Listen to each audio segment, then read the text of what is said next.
I'm Nick Westergaard, and this is On Brand, helping you tell your story. How do brands really live in our minds? According to Ulli Applebaum, it's all about associations, the complex web of meanings and emotions that define how people see your brand.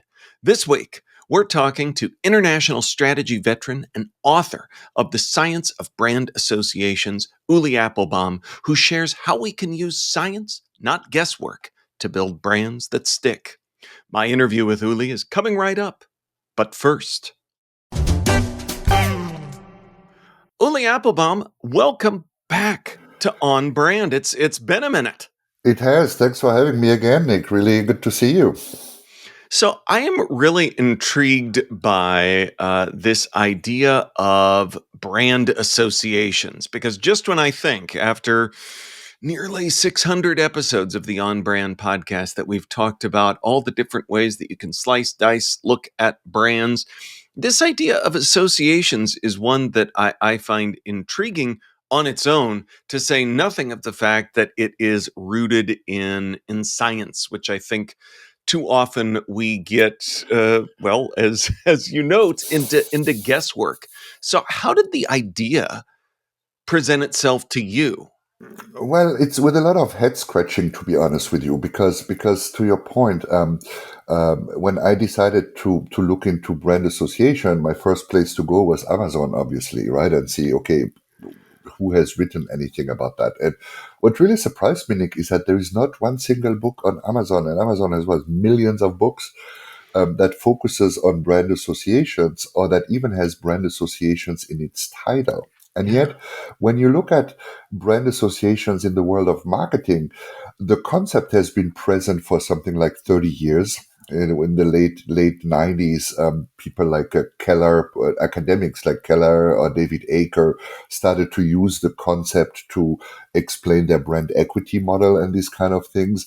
When you look at, organization like the Ehrenberg Bass Institute in Australia, which is sort of like one of the thought leaders in evidence-based marketing, they use very similar concepts. So everyone is using the concept, but no one literally decided to shed a light on it and explain what it is. And so once I started so at first I thought, okay, I don't need to write a book about that. No one else has written a book about that. And then I was like, well, maybe actually that is a reason to write a book about it.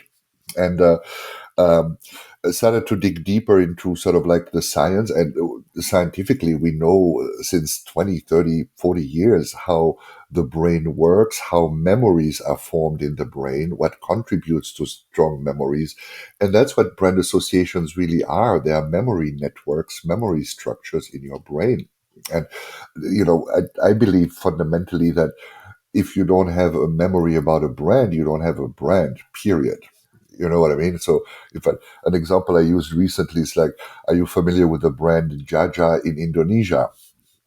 You're probably going to say, no, I've never heard of this brand. Well, for my point is, because you have no association, no memories with that, this brand doesn't exist. Now, the second point is Jaja really doesn't exist, but that's a secondary point I'm trying to make. So, and interesting, a lot of science focuses on, how memories are formed, what promotes them, how to strengthen them. And a lot of research companies like Kantar and Ipsos and others, they use this as the core of their thought leadership frameworks that they're selling to their clients without ever pointing the finger at that. So I figured, okay, no one has written about it. Everyone uses it. It's literally hiding in plain sight. So let me be the one who curates a book about brand associations. But then also, it's not simply theory and data. Then it also includes a lot of scorecards and try to be very pragmatic and focused on how can I use this in my day-to-day work when managing brands. So I try to be very praxis focused.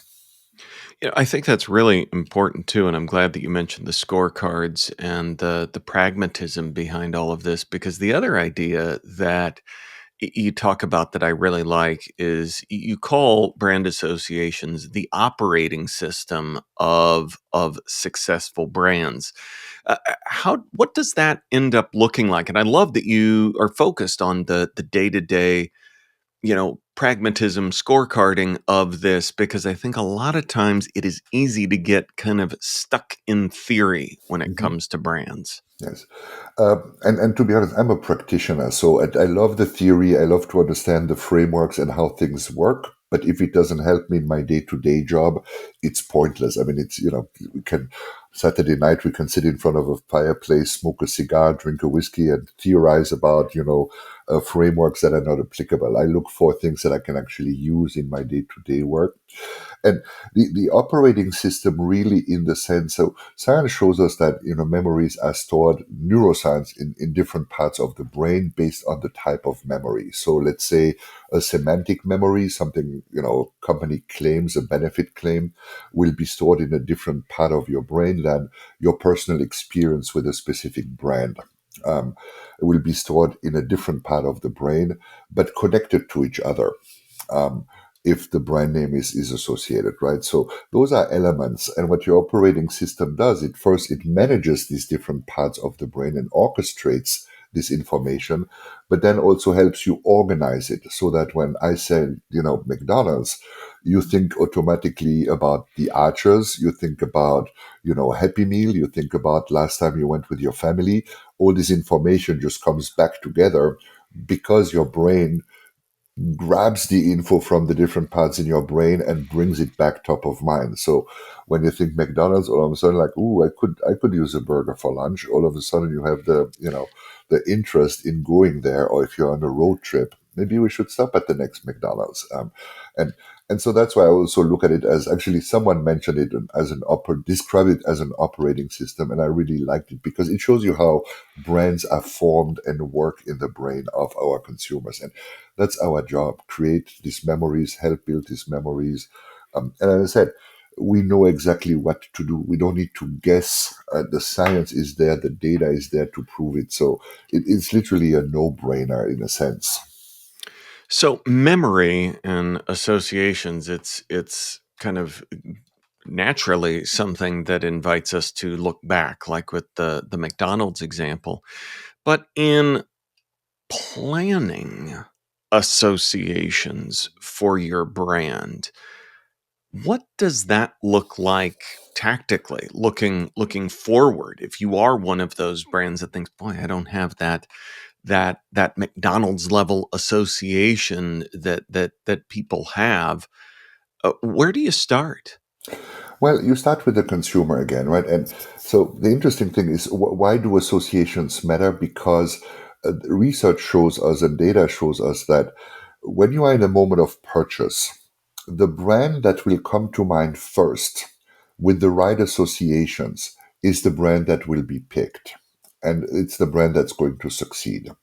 So your job as a marketer is really first to make sure that these associations are fresh and come to mind quickly, but most importantly, identify those associations that will create either brand preference or that will get consumers to say, out of the three options I have at the shelf today, I'm going to pick this one because I associate it with, I don't know, whatever, healthy but tasty, making stuff up here. Um, um, so your job as a marketer, and that's the job of the brand positioning, right? The brand positioning is really just defining your desired brand associations, the associations you want to create and form with your offering. So what you're looking for is, what are the core drivers in the category? What drives preference? How do you get consumers to, what do you have to associate with your offering for consumers to prefer you over competition? So the process, a strategic process, is very similar, understanding the benefit ranking, the need states, all these kind of things.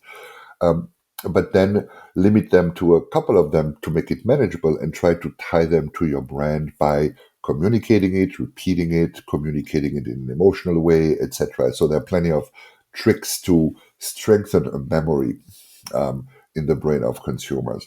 And so that next time the consumer, goes into a purchase situation, he thinks about, oh, I remember seeing that brand. Oh, I liked what I heard about them. That really sounds interesting.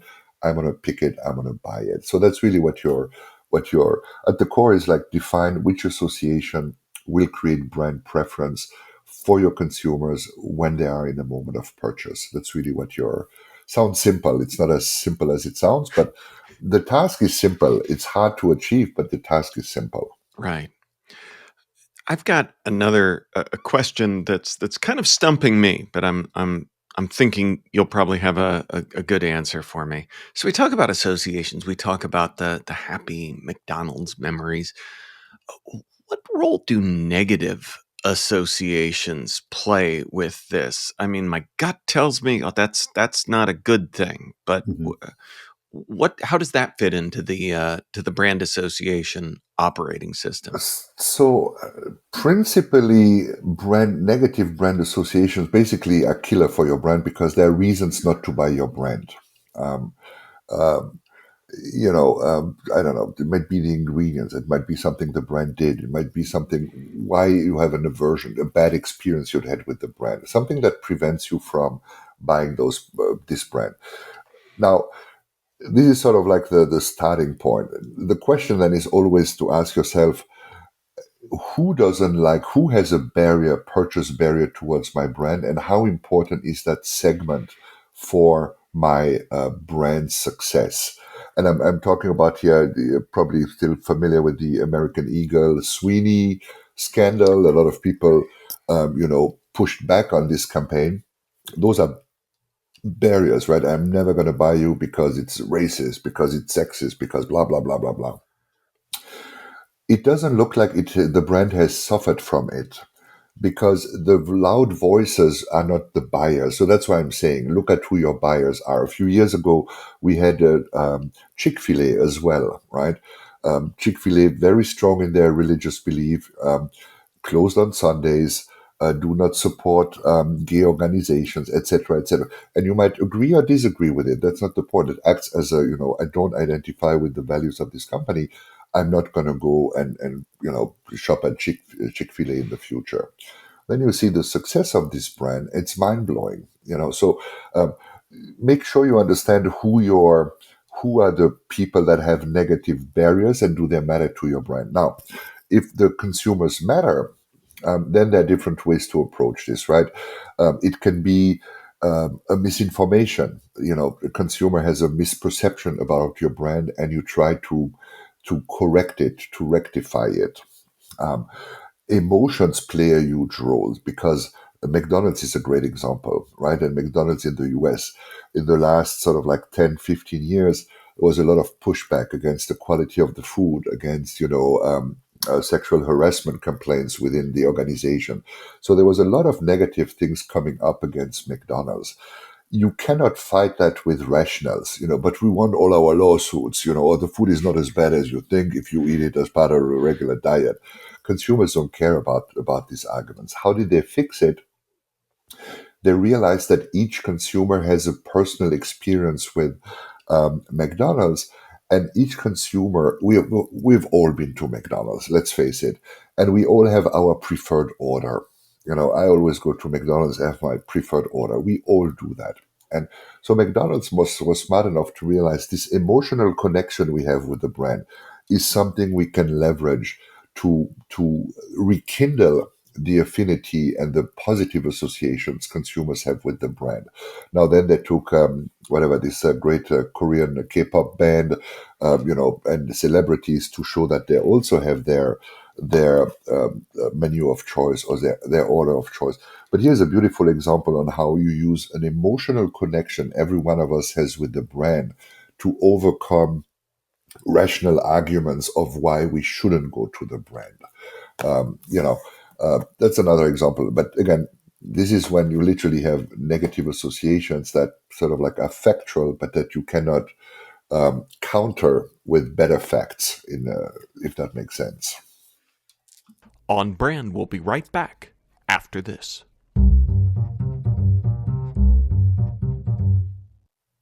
Now, back to the show.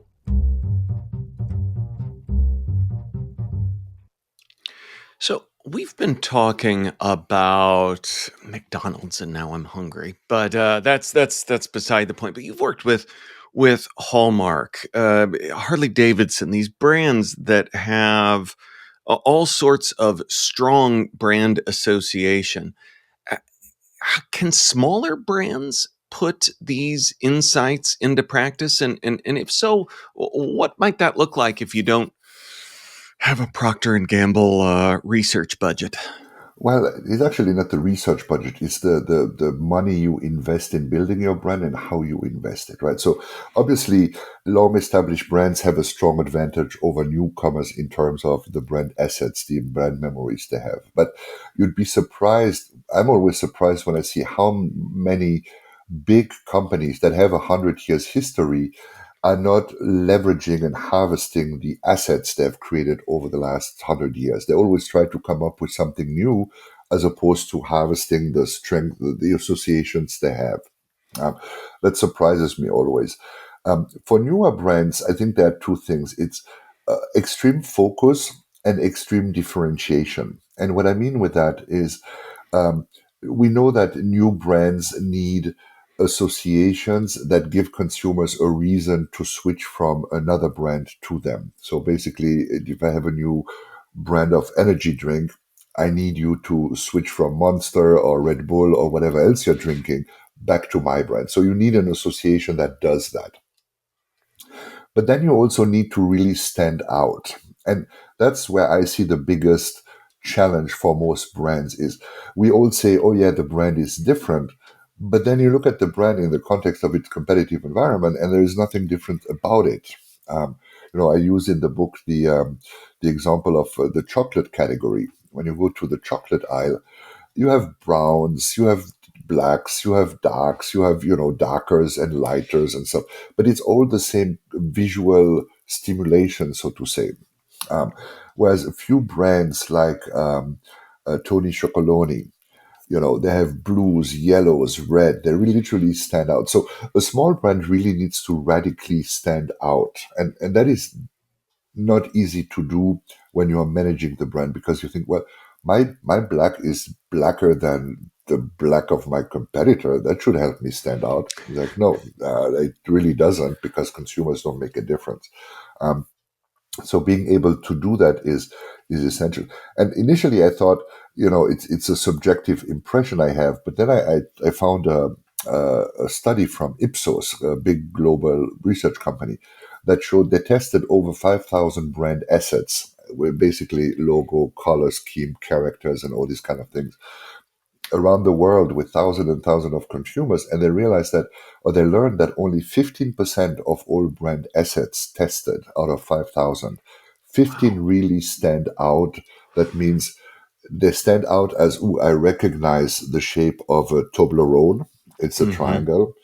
And I associate this with Toblerone, the brand. So it's really the two elements is I recognize it as a standalone and I associate this with the right brand. So only 15% of 5,000 plus assets being tested, which really shows they all look alike, or people don't invest enough into them, or you think they're different, but they're not different enough to stand out from competition. So it's really radical focus, understand how you're going to steal share from your competition, and then radical distinctiveness, stand out. Hmm.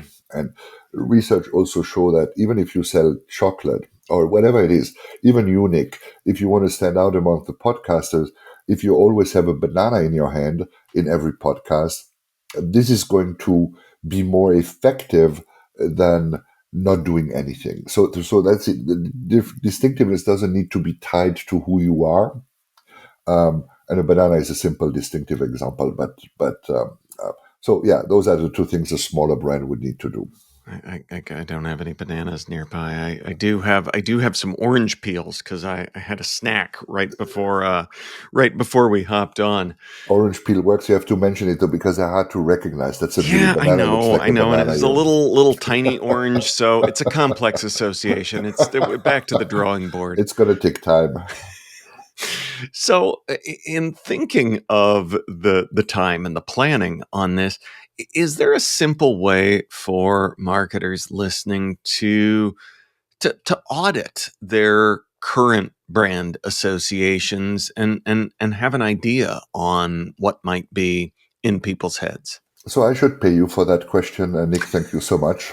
Because on my website, I have an online survey. You can take it. It's free. It's a 22 questions, something like that, that cover all the principles that are described in the book. So all the principles that are data validated and scientific, and that allows you to understand how good am I in building my brand, in all the efforts I am, and then it breaks it down into internal alignment. How aligned is our executive team around that? Because that's often a, how close to consumers are we? How much do we understand them?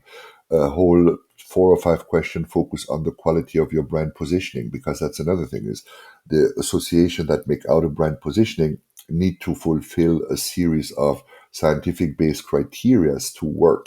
If it doesn't, it's not going to work as well.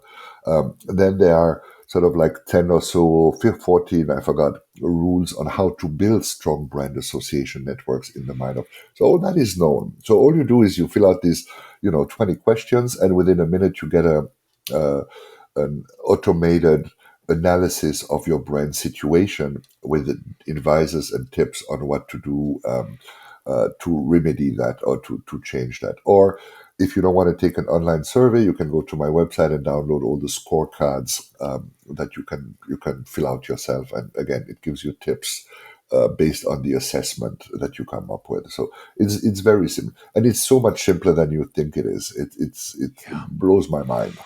Well, it's like the classic case of I don't we don't have time to get into all of that because we're moving so fast today. And something like this, go find the form, fill it out. And as you were saying that, it also made me think, I wonder if it would also highlight if there were different answers from different people in the organization, and what that might mean too. Is that Mhm. that take it off the rails, or does that mean that there's something bigger to explore? No, that is the second question, I think, in my questionnaire, because one thing that is obvious is that, and I see that a lot in the day-to-day client I interact with, is there is not alignment on what the brand is or is supposed to be. So I just finished a workshop where the purpose, well, literally for 2 days, we just focused on getting the executive team to align on what the brand is in light of competition and stuff like that. Because if let's say we both run a company and we both have a different perspective on what the brand is or should be, how do we expect to run a marketing program to execute against two different strategies and expect consumers to think, oh yeah, I'm going to mix what Nick and Uli have in mind, and that's what I'm going to come up with. That's what the brand is for me. It doesn't work. And I think there is data from Kantar that shows that clarity of perception, so for consumers to have a clear image of what the brand stands for, represents something like 70% of the brand sales. Um, so it contributes to 70% of the brand. So that's what I mentioned. There's data to show everything nowadays, which is just mind blowing. So clarity and alignment of executive team within the organization. Without it, you might as well save the money and donate it to UNICEF or another organization. Really. Yeah, and again, worthwhile reminder that it is absolutely worth your time.